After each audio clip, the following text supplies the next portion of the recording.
heavens above, of Jesus and his glory, of Jesus and his love. I love to tell the story because I know it's true. It satisfies my longings as nothing else can do. I love to tell the story, will be my theme in glory, to tell the old story of Jesus and his love. I love to tell the story for those who know it best, seem hungering and thirsting to hear it like the rest. And when in scenes of glory I sing the new song, 'twill be the old story that I have loved so long. I love to tell the story, 'twill be my theme in glory, to tell the old story of Jesus and his love. Good job. For me to sing. We appreciate that too. You really would have. Anyway, I'm just so glad to be here and glad to see all of you. I just hope my voice don't go, because even with this at night, huh? Oh, closer. Is that better? Yep. I'll forget. But anyway, I wanted to sing that because every one of us has a story. I don't care who you are, you've got a story. Because you're here.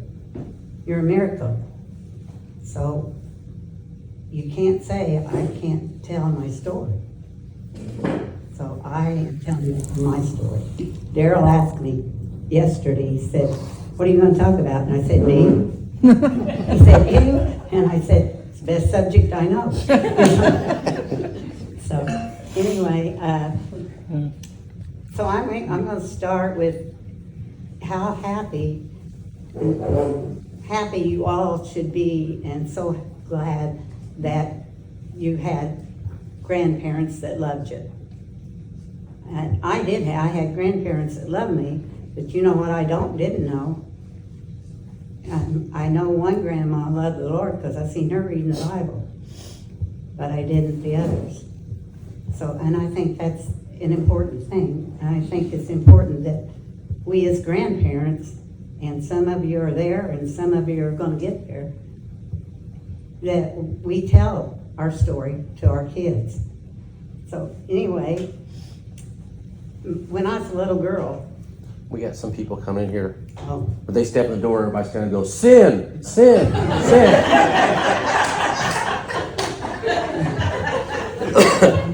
All right? That'll make it feel good. Wally Jess had them sing "Bring Them In." When we got there late. Sin, sin, sin. He's your brother. Poor guy. Did you find a chair? Sorry about that. That was Daryl's idea.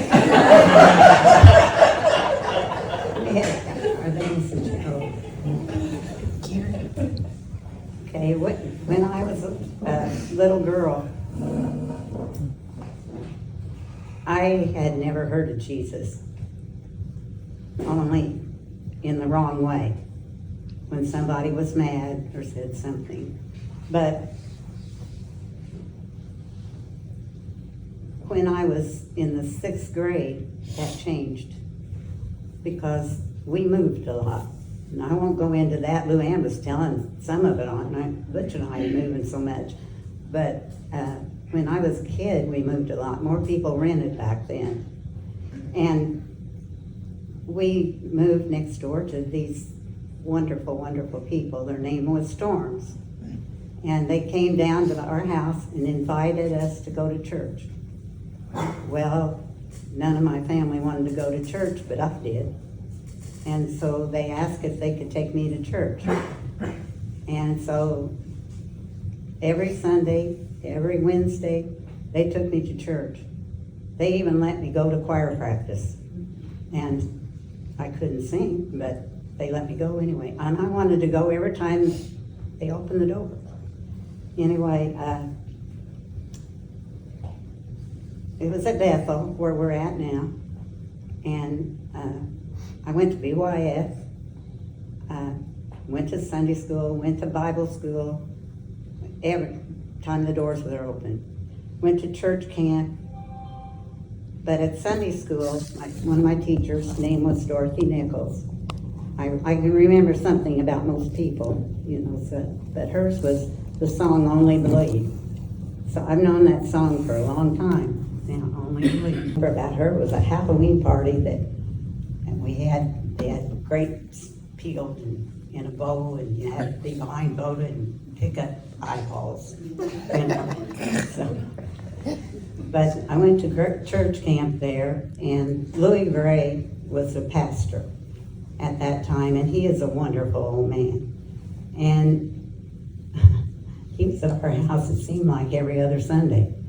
I know now that he was trying to get my dad converted, because Dad didn't go to church. By this time, my mom had gone to church, and Mom was saved and baptized and all, but Dad didn't.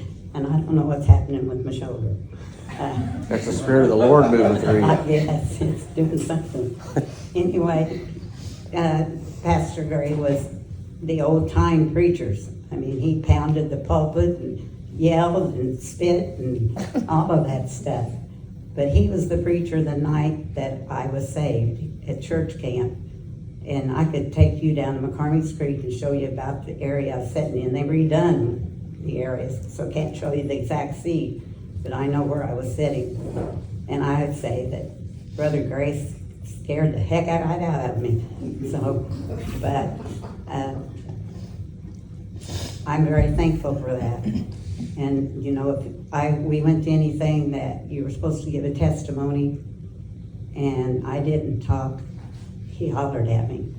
He said, "Don't tell me you haven't got anything to be praising the Lord about." And that's the truth. We all have things to praise the Lord about every single day. And then I was at Fillmore School at that time. I even had an English teacher that helped me because we were supposed to learn Gettysburg Address. And it was right around Christmas time, and I had a part in the play. And I told her, "Mrs. Milhon, I don't think I can do both." And she says, "You just learn what you can of the Gettysburg Address." I learned the first paragraph, but I learned my part in the play. And I was always thankful to her for that because she didn't take my grade down. So that was good. And of course we moved again along the line. I went to 3 schools twice and in the same row every time. But I also got to go to a 2-room schoolhouse.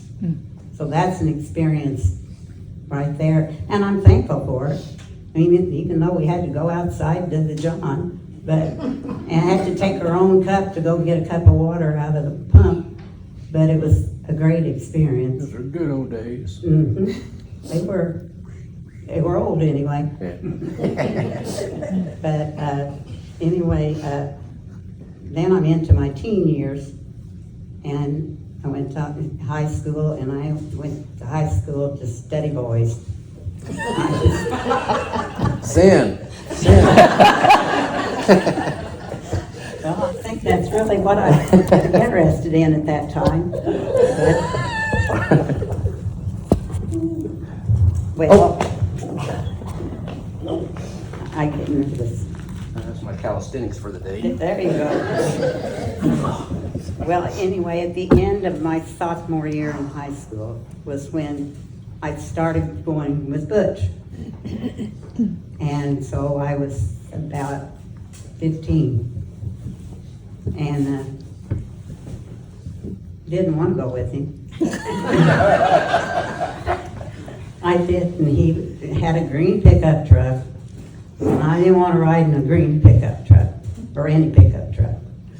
But my friend thought I ought to go with him, so she left me at school. At the ball game. And he had sent his friend up to ask me to go out, and I told him no. If he couldn't ask me, I wouldn't go. But he came out of the dressing room with the boys and said, "Are you sure I can't take you home?" And I said, "You're going to have to. I don't have any other way." So, anyway, I'm very thankful for that. I'm glad she left me. But we dated for 2 years. But probably after the first year, we knew we wanted to get married. I mean, we knew we were in love. Whether we really knew what love was at that time, I'm not sure. But we knew what we wanted. And so when I graduated May 10th, I wasn't quite 18 years old. He wasn't quite 19. He liked 2 months being 19. And we got married on August 10th. So 3 months to the day. But all I wanted to do was get married and have kids. And I did it pretty well. Pretty good kids, too. But before we could get married, the pastor had to counsel with us. And that was Bob Phillips. And I'm sure some of you here remember him, Brother Bob. Tammy used to pray for B. Bob and Dodie. So, but anyway, he wanted to know where we were in our Christian walk and what we planned. So, Butch wasn't saved at that time. But the week before we were married, he was saved. He said nothing could hold him in the pew that day when the Lord spoke to him. So it was really exciting, and Granny Bombei had a big dinner that day. I don't remember who all was there, but I remember where the table was sitting, and we were laughing and crying, and I think they all probably thought we were nuts, but we were excited.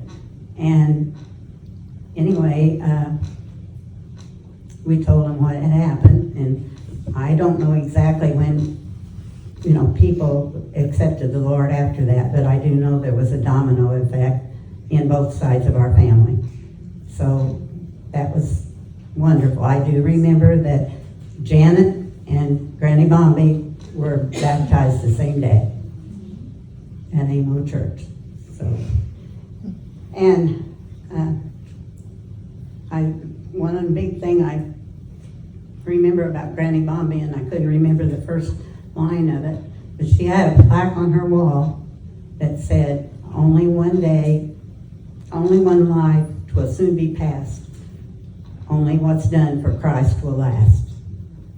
So, and that always hung over by the television. And so I know that Granny Bombei knew that, and she lived her life like that. And as far as our home, we wanted a Christian home. We wanted to raise our family in a Christian home. So we was going to Sunday school and church every Sunday. And you're having, excuse me, get a drink. Maybe.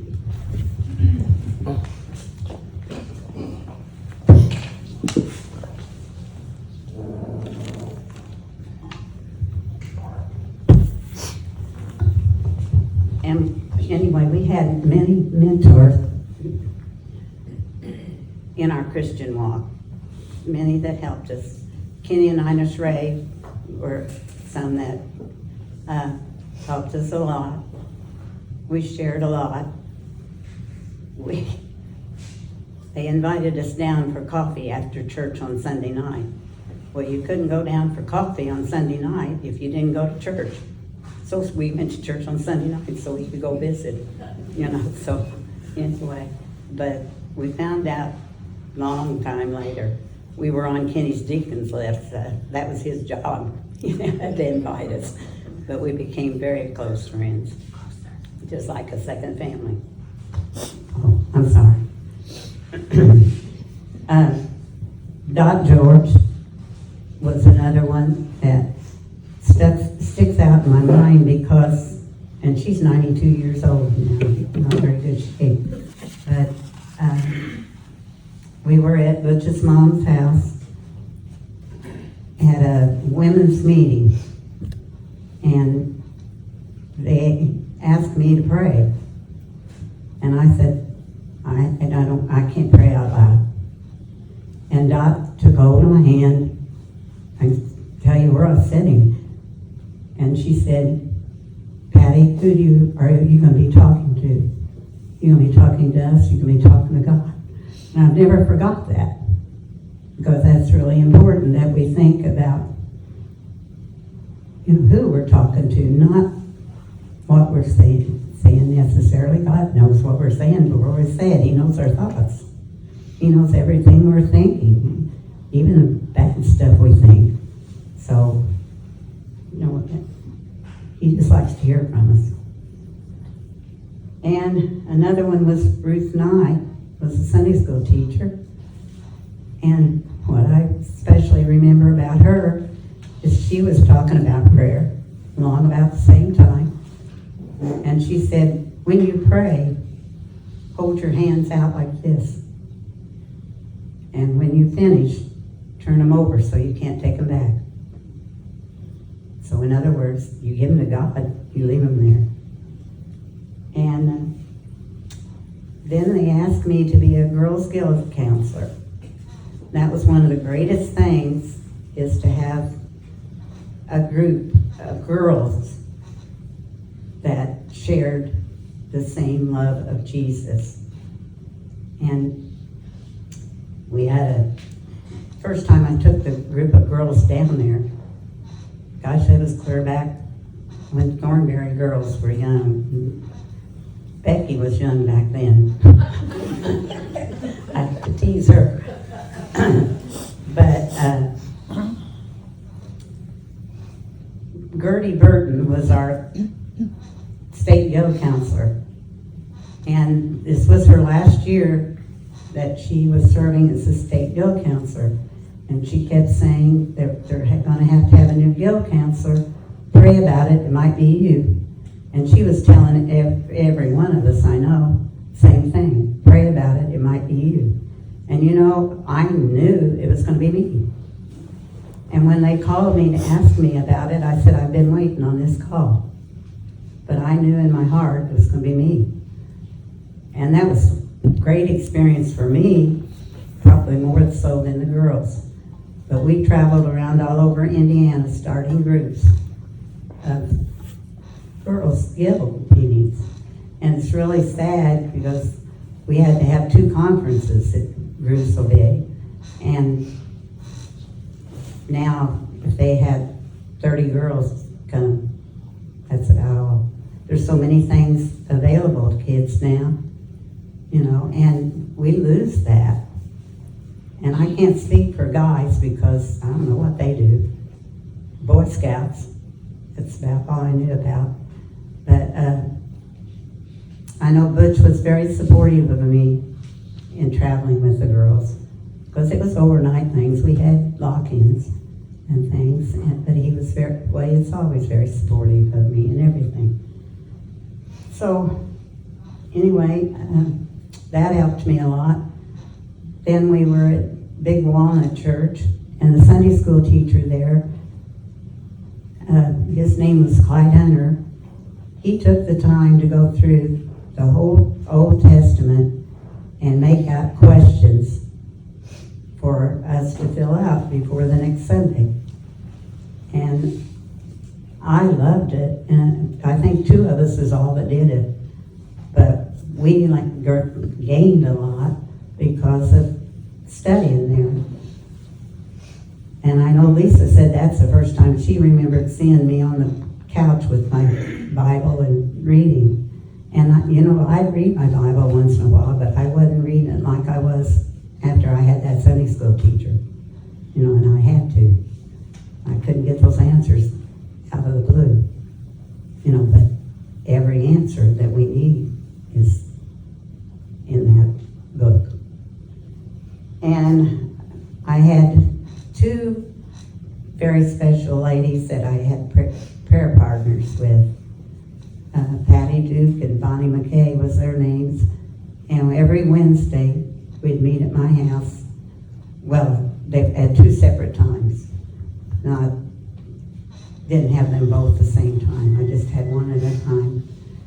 But we did what we called conversational prayer. So you didn't necessarily say amen when you asked for something.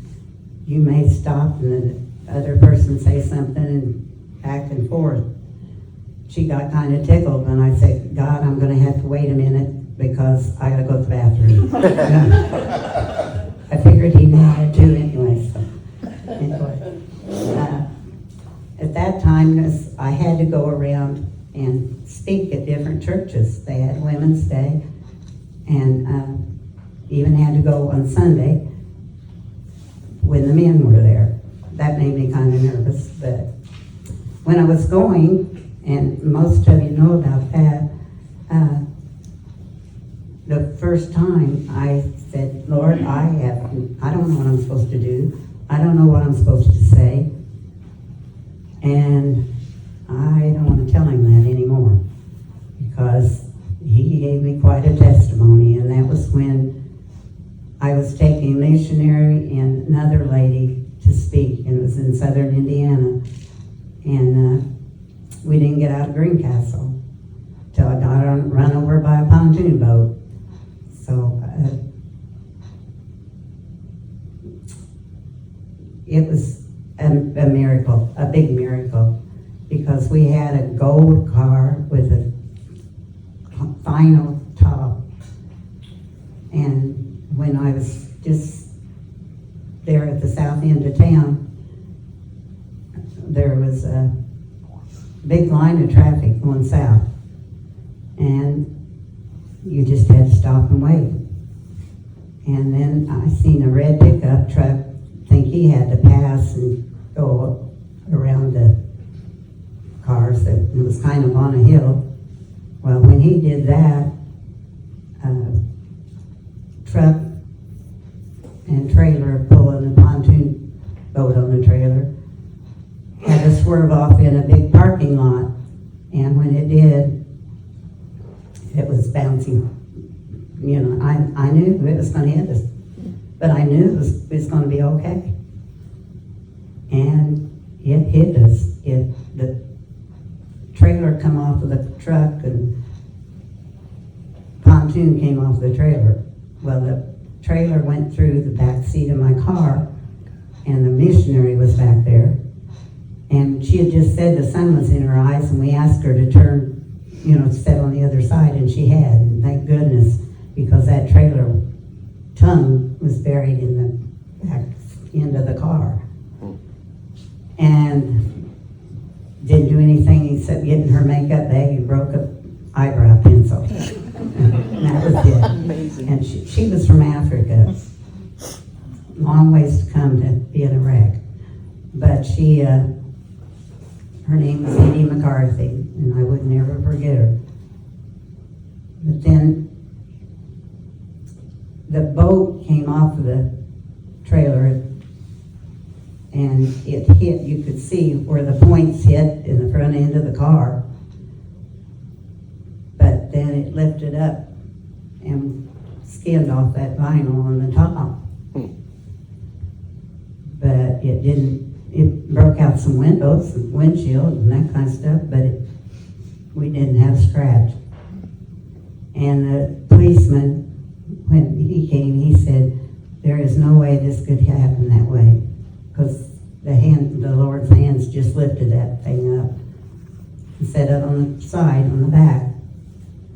And he said the way it hit the front end, it should have took off the top of your car and your heads with it. So, but we're here. Here I said. Well, the first place we got to, to begin with, the guy at the head office said, rent a car and make Pat drive, or she'll probably never drive again. So they made me drive. And when we got there, we walked into that church. Of course, we was late, but they were very gracious about it. There was a mother and daughter singing a song that I haven't been able to find anywhere. It was called Invisible Hands. And we had just experienced those invisible hands, because there's no way that could happen that way. So God just lifted that up. And so, of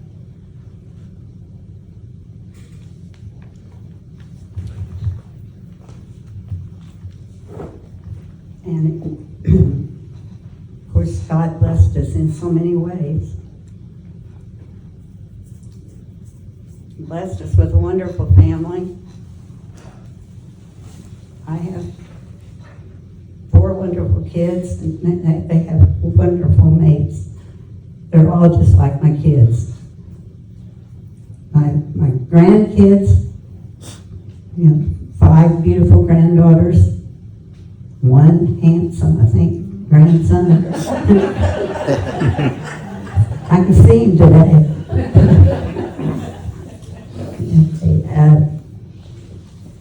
And when my granddaughters even brought some pretty nice grandsons into my life too.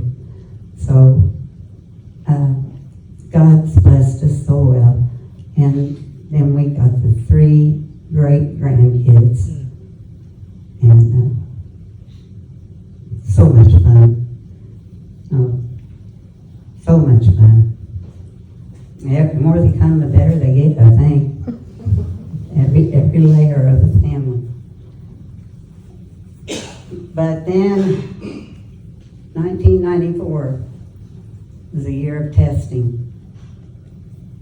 And it started with, my dad had strokes. He had 5 strokes in 3 years. And he couldn't use anything on his right side. He couldn't talk. And he lived that way for 3 years. In 1991 is when it started. 1994 is when he passed. And then he passed. And then Mom fell and broke her arm. Butch fell out of the tree when he was cutting a limb off. Broke all of his ribs on one side, and his punctured his lung. Had to be lifelined in Indianapolis. And we found out Lisa can drive just almost as fast as a helicopter can go. She's pushing trucks off the road. Anyway, and we were there for, I said a month. He always corrected me. It was only 27 days. Anyway, even the helicopter guy came and visited him because he almost lost him in the helicopter. So he was really surprised that he was here. So anyway, he had 5 chest tubes, not all at the same time, but changed 5 times, and they kept getting clogged up. So they had to take him to surgery, and they told me that it's going to be about like that, and it went all the way around. But they had to get clean the floor cavity out. And when the surgery doctor came out and told me how he was, well, I said, how is he doing? Is he going to be okay? He said, you want me to tell you that? He said, I can't tell you that. He's going to be okay. And right then, Ken and Ines walked up. When I needed the support, God sent him.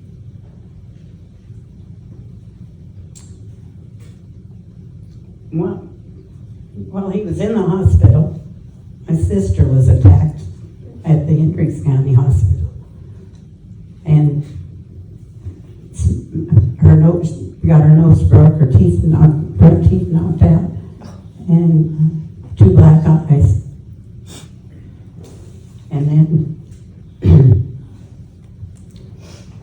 the day he came home, well, right after that, Tammy brought the kids over to see him, and she was going to work, or I don't remember where she was going. But before she got out of our addition, her car burned up. She got out of it fine, you see. But this all happened at the same time. It's all in a month that we had so much. Daddy passing, Mom broke her arm, Tammy's car, Butch fell out of the tree.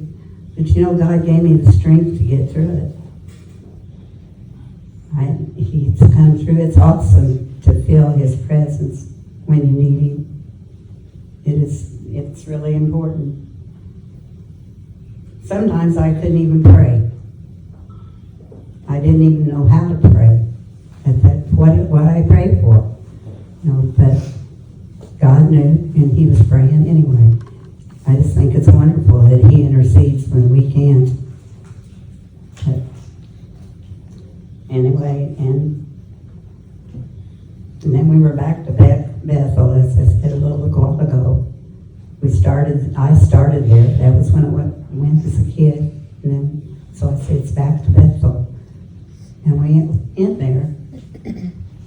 But, well, we hadn't been there very long at all, that Butch had his first attack of congestive heart failure.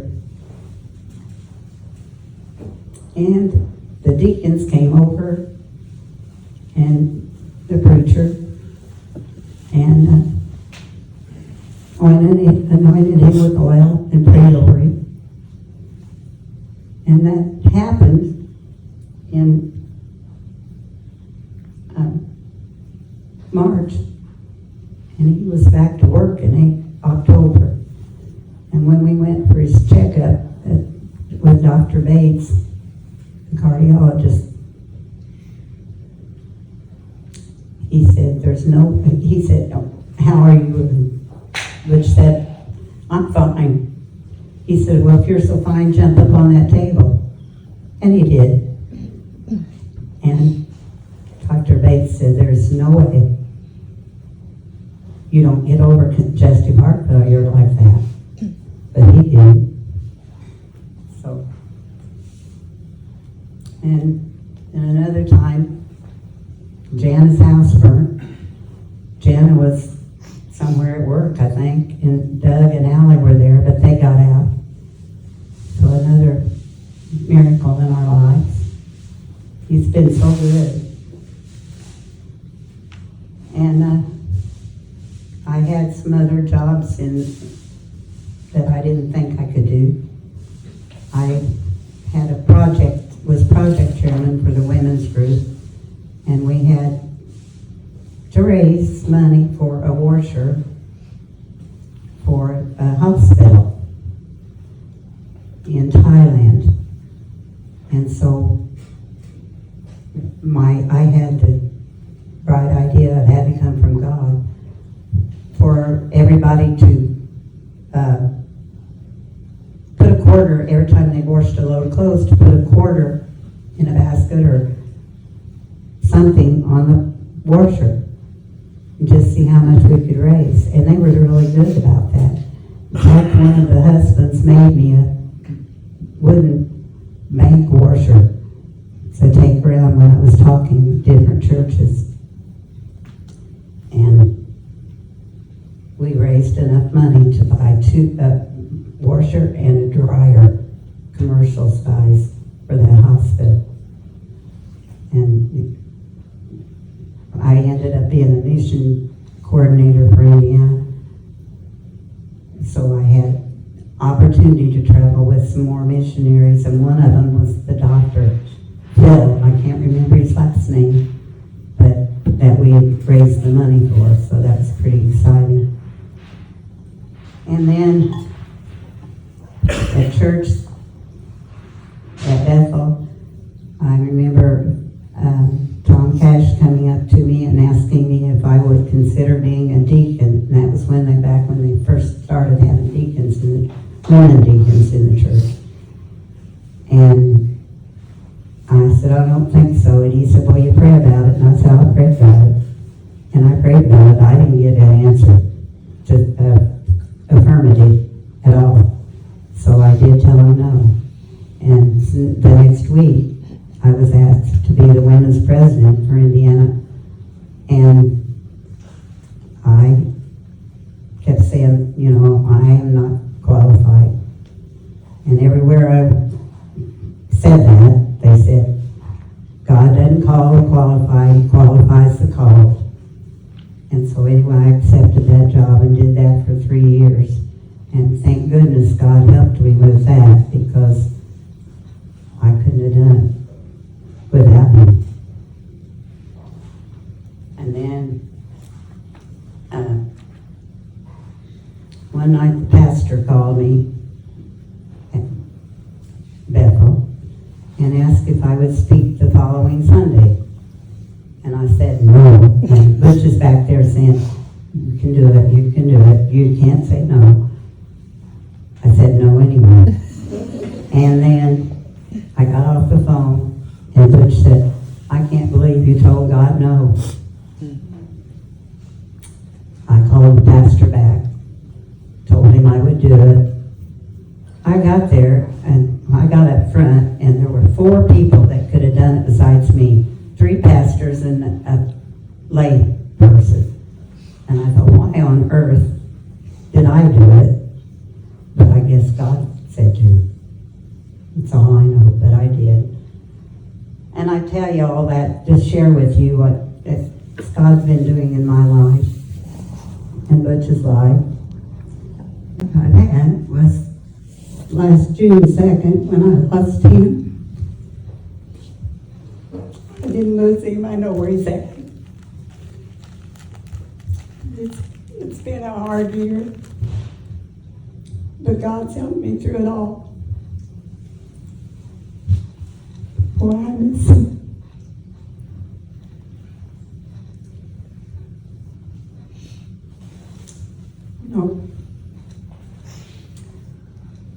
Challenges I've had along the way, I've said God's helped me through every single one of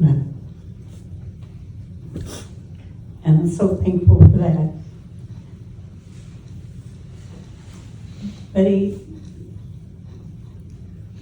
could give him all kinds of excuses. But not knowing what to say. Well, Peter didn't know how to walk on water either. But he did what he knew how to do, and that was get out of the boat. And we have to get out of the boat. We can't just say, well, I can't do it. Because we can. We can do anything God calls us to do. And He just wants us to step out in faith. That's all He wants us to do, is take that first step. And I found when I listen to Him, then I can go to Him and say, okay, God, you put me here, now help me. No, it's your fault I'm here. So help me out. And I've seen over and over and over times that He's pulled me out of a slump. I get to crying in my room. I try not to do this all the time, but when I'm by myself and I hear a certain song, the tears flow. And God says, you'll see Him again. So I know I will. God is faithful. God has a story, as I said to start with. Each one of you have a story to tell, and God really wants you to tell it. You know, that's all witnessing is. And let me tell you what God's done in my life. And you don't have to tell like all the stuff I do, but there's so much that you can share with other people, and that's your witness. You know, what is it they say? You know, your life's like a book. You know, God or other people read what they see. You know, they see how we act. But each of you have a story to tell. And I challenge you to tell it. To tell the story. You may be thinking, I'm not educated enough. I haven't enough experience. I don't have enough knowledge. But what if Jesus had said that? What if Jesus said, I've had enough? It would be a sad thing if he said that. And he could have said that. He had the will the same as we do. He could have said no. He could have said, I've had enough, and not died for our sins. But he didn't. You know, he prayed. He prayed, God, take this away from me. If at all possible, take this away from me. He didn't want those nails in his hands and in his feet. But he didn't. He said, not my will, your will.